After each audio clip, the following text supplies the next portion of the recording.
This short video is on how to assemble a John Deere variator that is being rebuilt. The picture you're seeing is from the John Deere Service Manual SM2105. It shows the proper ID and OD for the center sliding sheave and the center hub and bearing assembly. Now let's move over to the next shot here, and we will see the hub and bearing, the micrometer, and the bottom sheave. Now if you take your focus on the micrometer, it's showing 2.001. And this is a brand new John Deere AM 30172 bearing.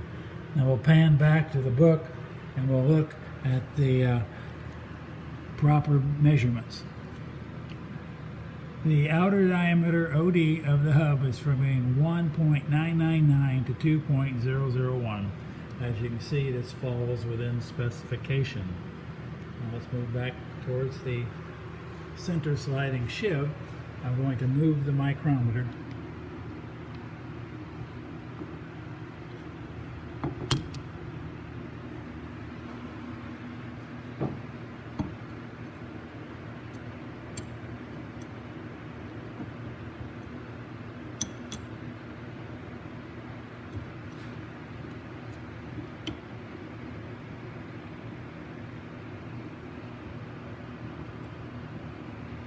And it's showing the ID of the sheave of 2.001, which is again within specification.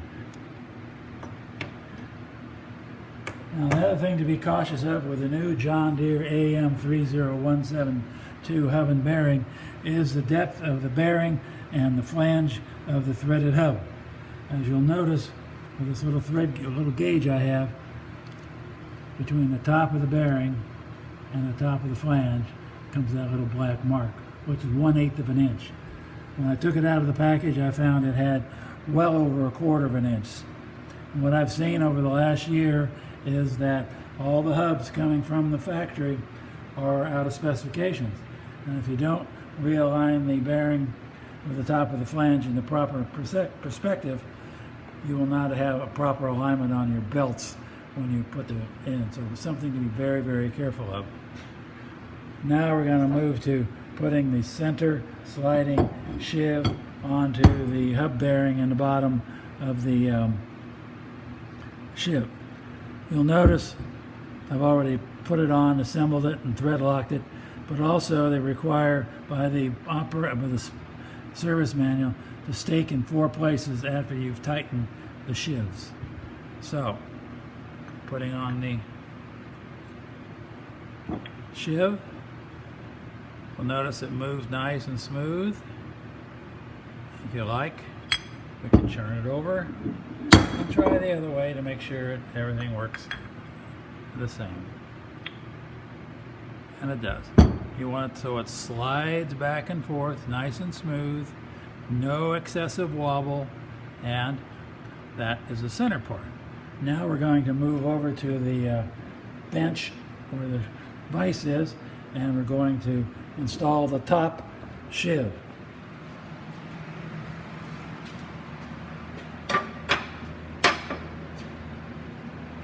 I have aluminum edges in my vise. I put that in very carefully, tighten it up so it can't slip. Loctite thread locker.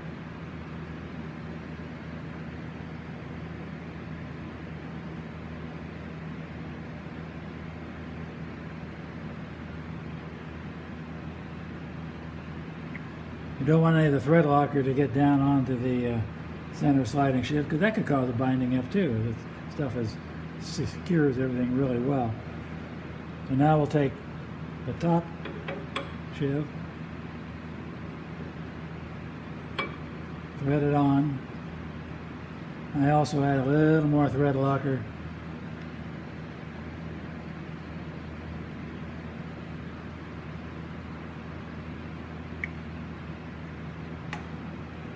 Continue tightening it down. Wipe off the excessive thread locker. Taking a spanner wrench.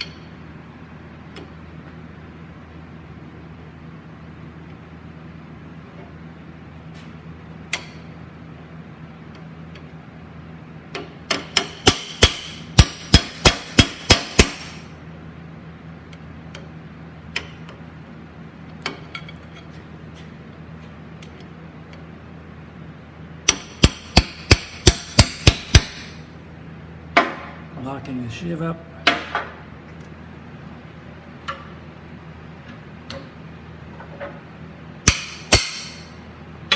And for extra security, we'll take and tighten it down with the punch.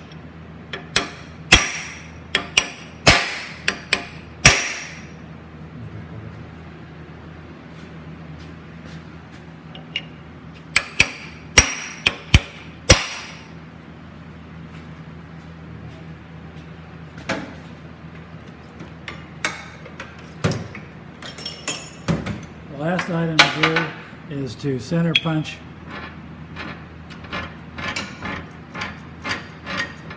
the outer sheave and the top of the hub bearing to lock it into place securely. This is a required element according to the John Deere Service Manual SM2105. I stake it, that is stake, in 4 spots.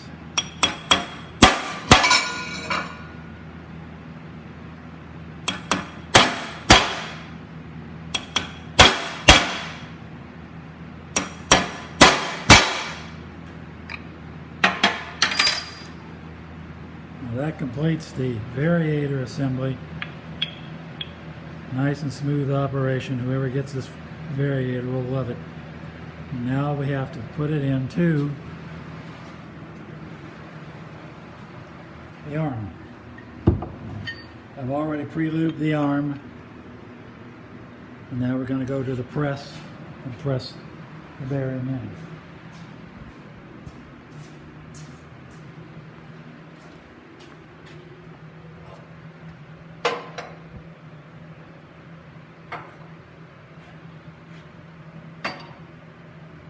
I'll be out of frame for a minute to get a socket.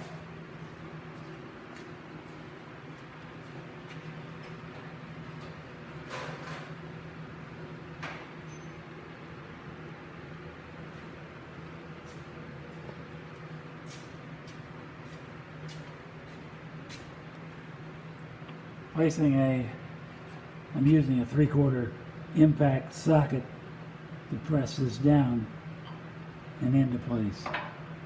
Oh, and the next few things will be pressing it down carefully and getting it locked.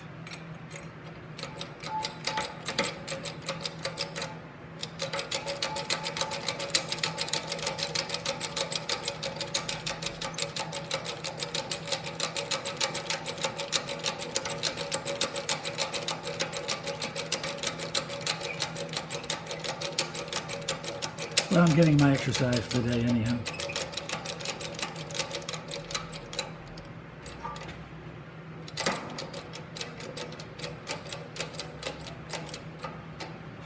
When the press comes into contact with the sheave,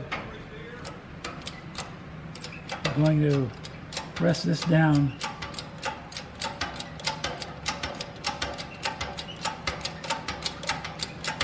until it bottoms out.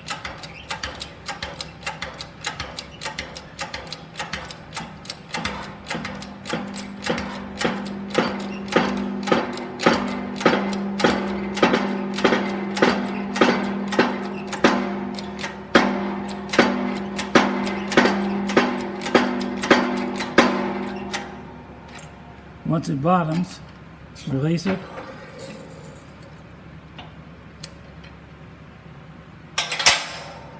Double check your work. As you see, it's not all the way pressed down yet. And I'll continue pressing until it's down. And now you've seen how to assemble a John Deere variator. Thank you.